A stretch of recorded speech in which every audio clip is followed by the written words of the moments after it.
Video games work.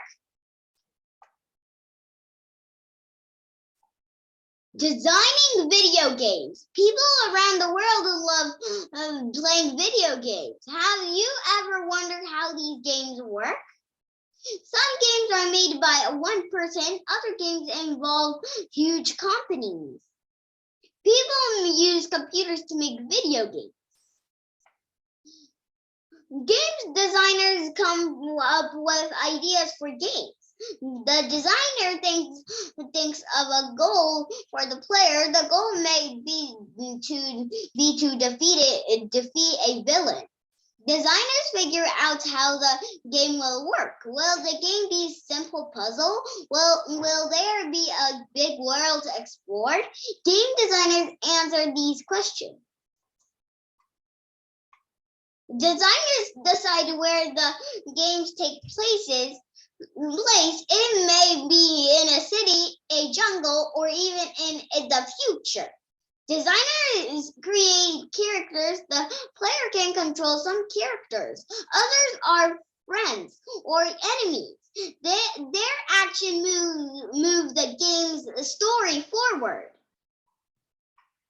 Writing in code. Video game consoles are computers. The games themselves are computer programs. This means they are written in computer code. This is a language that computers understand. It tells the computer what to do. Programmers are workers who write computer code. Once the designer is done, they write the game's code.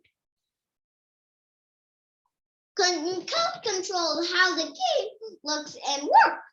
Programmers write code for everything you experience in a game. The game testers play games before they come out. They do everything in the games that a player might try. They take notes on anything that doesn't work right. Testers work with programmers to fix these problems.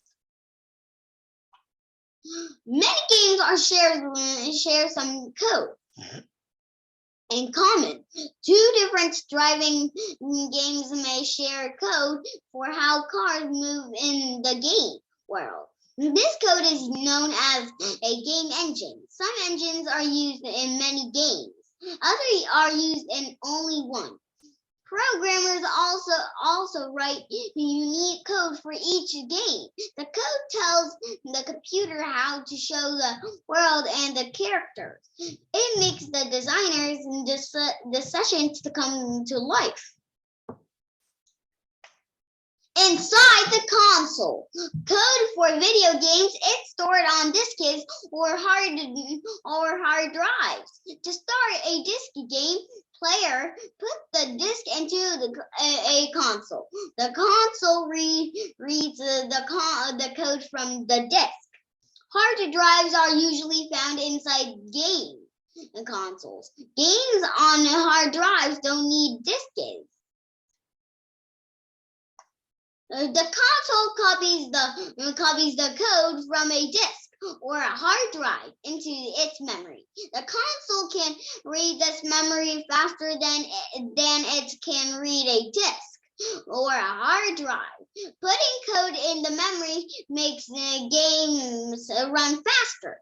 Next, the computer reads the code from the memory. The computer is the console's brain. It follows the instruction it reads in the code. Parts of the console handles video and sound. The computer tells these parts what to show and what sound to make. The console sends information to a screen and speaker. The parts that handles video may have its own Kapoo. In memory, it worked together with the main Kapoo to create the game's graphics.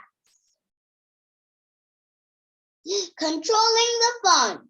Players use controllers to interact with their games. Controllers send signals to the console. Different controllers use different types of signals. Gamepads have buttons and joysticks. Pressing a button sends a signal to the Kapoo. The game code tells the Kapoo what happens in the game when each button is pressed.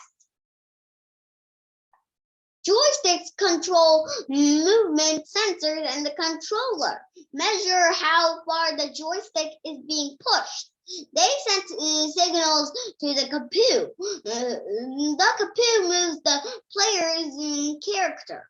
The Nintendo Wii remote has sensors that measure the controller's movement. The console can also tell which way the controller is pointing. The Kapoo turns this information into controls in the game. The Kinect is another way to control games. It does not use a controller at all. Instead, a device shines an infrared light into the room. The light bounces off the player's body and reflects back to a camera. Information from the camera tells the Kapoo how the player is moving. How will the games of the future work? I hope you liked this video. Subscribe to my channel for more videos.